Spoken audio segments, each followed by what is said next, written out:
Tiene la palabra la diputada Elisa Carrió. Sí, señor presidente. Nos tocó en la Comisión de Relaciones Exteriores de esta Cámara de Diputados, donde efectivamente la Cámara hay distintas posiciones, tanto sobre la situación de Venezuela como la situación de Brasil. Entendimos, por lo menos la mayoría de los bloques allí representados, con exclusión de las expresiones del Partido de Izquierda, que no está representado, pero queremos que tome la palabra, que nosotros debíamos traspasar las cuestiones que efectivamente ideológicas o de diferencia de concepciones políticas que nos diferenciaban, tanto respecto de la cuestión sobre todo de Venezuela, y también las diferencias con los gobiernos en la situación que lamentablemente hoy viven ambas naciones, la situación de Brasil. Hemos tenido reuniones con el vicepresidente de la comisión, con los secretarios, no está el otro vicepresidente porque lamentablemente está de viaje, y logramos poner un acuerdo conjunto, por lo menos en la cuestión de Brasil. Todos sabemos que acaban de destituir a Dilma Rousseff.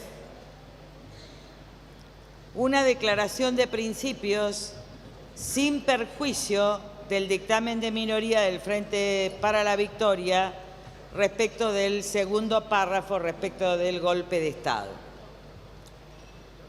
Lo hicimos así porque nos pareció que era muy importante, al menos un amplio consenso de toda la representación política de la Argentina en punto a principios liminares que deben regir toda la región y para mí la humanidad. Esos principios están reflejados en los documentos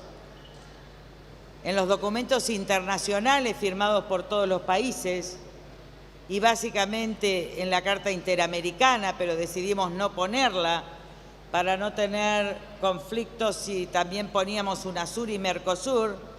Es decir, que yo agradezco profundamente a todos los miembros de la Comisión de Relaciones Exteriores que pudimos, por lo menos, acordar respecto de Brasil, ¿no? En Venezuela tenemos dos posiciones distintas.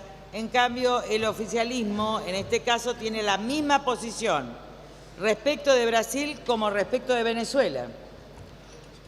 Y que finalmente la declaración, voy a hablar de la de Brasil, porque es la que en principio hay un dictamen de minoría, pero que hay una parte común, que dice así: que frente a la situación de extrema dificultad en términos de preservación del Estado de Derecho y la democracia representativa que afecta al pueblo peruano de Brasil, es necesario reiterar los siguientes principios: derecho a la democracia y obligación de los gobiernos de promoverla y defenderla, siendo la misma esencial para el desarrollo. Segundo, participación permanente, ética y responsable de la ciudadanía para el desenvolvimiento de la democracia representativa, respeto a los derechos humanos y las libertades fundamentales, acceso al poder y su ejercicio con sujeción a los principios del Estado de Derecho, celebración de elecciones libres, periódicas, justas, basadas en el sufragio universal y secreto como expresión de la soberanía del pueblo. El oficialismo además tiene la misma posición respecto de la grave situación que a nuestro criterio están pasando nuestros hermanos venezolanos con un problema, una revocatoria pedida por sectores de la oposición, que gracias a Dios se está poniendo en ejercicio, con múltiples detenidos políticos, con gente que está inmigrando de una manera masiva a Colombia por falta de alimentos y un claro caso ya de una cuestión humanitaria. Nosotros decidimos afirmar los mismos principios. Es obvio que la región Yo escribí, creo que en el año 2002, un artículo que se llamaba El contrato moral, donde hablaba de la democracia y la prosperidad en América del Sur en un mundo cada vez más violento. Se había producido por parte de Bush el ataque a Afganistán y venían por Irak. Entonces ahí yo hablaba en un artículo de los peores años que tuvimos, el año 2002, de cómo Estados Unidos, en ese caso Bush, iba a ir por Irak y esto iba a ser un tiro al corazón de Europa. Y lamentablemente los hechos que fueron sucediendo, era un momento muy difícil de entender esto, sobre todo porque Europa y Estados Unidos están en el hiperdesarrollo, pero sin embargo los hechos del presente nos dan la razón en un mundo muy fragmentado, donde los estados-naciones mismos están fragmentados, la vieja poliarquía de la que ya hablaba Humberto Eco hace 20 años, una especie de nueva Edad Media, también con conflictos de violencia, como ustedes los ven hoy en el Medio Oriente, pero que empezaron a suceder ya en la región a partir de lo sucedido en Paraguay. Nosotros preveíamos que esto podía darse en Uruguay, pero finalmente comenzó cerca de la Triple Frontera. Independiente del juicio sociológico que tengamos, es decir, el juicio de realidad que tengamos sobre ambas situaciones, voy a plantear el problema de la carencia que hoy tiene la Organización de los Estados Americanos para encontrar la preservación de la Carta Interamericana. Cuando la Carta Interamericana se hizo, los únicos que se podían presentar eran los estados, porque la amenaza autoritaria provenía solo de los militares. En esa concepción y en ese marco, no se permitía que opositores pudieran ir a la Organización Interamericana solo en términos del 17 y el 18, es decir, que el secretario general haga el seguimiento para la defensa de la democracia en distintos países. Por eso es que no se le permitió en su momento a la oposición venezolana, aunque fueron escuchados, poder recurrir a la Organización de los Estados Americanos, porque en realidad es el Estado, en este caso representado por Maduro, lo que impidió que la cuestión pueda ser resuelta en el marco de los distintos estados. Los principios que nosotros enumeramos acá son los de la Carta Democrática. ¿Y cuál es el problema hoy en Brasil? El problema hoy en Brasil es el que yo vengo luchando en la Organización de los Estados Americanos. ¿Cuál es el problema de Dilma Rousseff, hoy presidenta lamentablemente destituida? Es que como es el Estado el que puede ir a la Organización de los Estados Americanos, el que puede ir es el actual presidente Turner y no Dilma Rousseff. Y esta es una carencia terrible de la Carta Interamericana. Por eso creo que desde la Argentina todos juntos debemos propiciar una reforma a esa carta para que en aquellos casos que esté afectada la democracia o que haya eventuales problemas de golpes civiles, donde la Argentina tiene el privilegio de haber tenido la mayor cantidad de golpes civiles en los últimos años. Yo fui testigo en el año 2001. Entre diciembre del 2001 y finales del 2001 hasta la asunción de Duhalde, yo vi 2 golpes de Estado. Y esos golpes eran civiles. Y fui testigo en la causa. Y vi no solo el primero, sino que vi el segundo. Es decir, cuando sectores del propio provincia de Buenos Aires voltearon al entonces presidente elegido por la Cámara, por la provincia de San Luis, y conste que yo no lo voté por inhabilidad moral.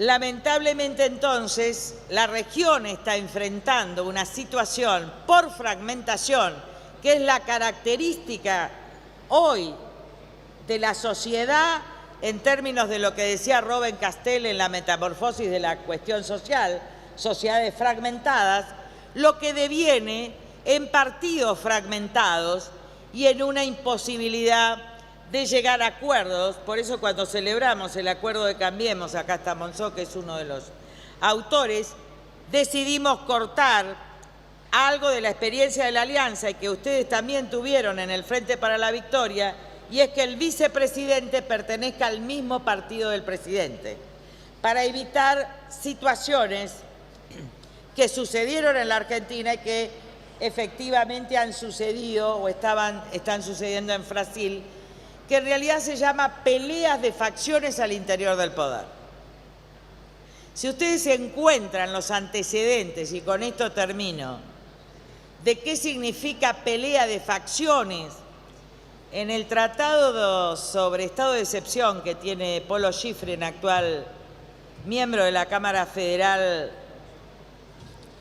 de Apelaciones de La Plata y uno de los hombres de derecho más ilustres que tiene la nación, en su tesis doctoral planteó que en realidad la palabra como estado de excepción y muchas otras provenía de la pelea de facciones que había en la Segunda y Tercera República Francesa, cuando Francia estaba fragmentada, varios partidos hacían la coalición gobernante, uno se separaba y hacía caer los gobiernos.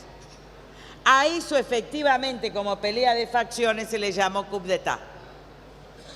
Después, América Latina, que todavía no había vivido los procesos, lo llamamos en el sentido de oposición de regímenes democráticos a regímenes dictatoriales. Pero está claro que es propósito, por lo menos de este oficialismo, y creo que es propósito de todos nosotros que hemos vivido experiencias muy terribles, evitar la fragmentación social, construyendo una nueva democracia y una nueva prosperidad en América del Sur, y evitar la fragmentación política que pueda llevar a este tipo de situaciones. Más allá de las opiniones personales que algunos de nosotros podamos tener y que de alguna manera la estoy explicitando a través de la teoría, estamos en un mundo donde vamos a vivir muchas de estas situaciones. Y los estados también somos integrantes del Mercosur y nuestro mayor comercio hoy está con Brasil. Es decir que la mejor salida que podríamos encontrar todos es encontrarlo, hablé recién con el presidente del bloque del Frente para la Victoria y con el vicepresidente, algún pedido conjunto de la Argentina donde todos nos ponamos de acuerdo para esa reforma necesaria de la Carta Democrática, de la legitimidad para ir a la Organización de los Estados Americanos, y decirles que seguramente me van a contestar, ya estoy terminando, no todavía falta, que nosotros en el caso de Paraguay repudiamos el golpe a un amigo mío, ¿cómo se llamaba? El obispo Conico. Yo lo conocí porque me daba la Eucaristía, pero tenía muchas mujeres. Luego. Porque en realidad ahí se trató también de un coup d'État fuertísimo, donde en realidad le hace una trampa al partido de gobierno, al Partido Colorado. Le ponen el ministro, le generan el hecho del acontecimiento de represión y la destitución sucede en 48 horas. Este no es el caso de Brasil. Lamentablemente, me gustaría que así fuera, pero no lo es. Porque en el Estado de Brasil el júri está presidido por el presidente del Supremo Tribunal de Brasil. Porque hay medios y recursos ante el tribunal y porque es un proceso que lleva muchos meses. En su oportunidad, cuando varios diputados pidieron expresar esta manifestación que yo veo en las bancas del Frente para la Victoria, yo pedí una entrevista con el embajador de Brasil. El embajador de Brasil me dijo: mire, diputada, nosotros no deseamos interferencias externas.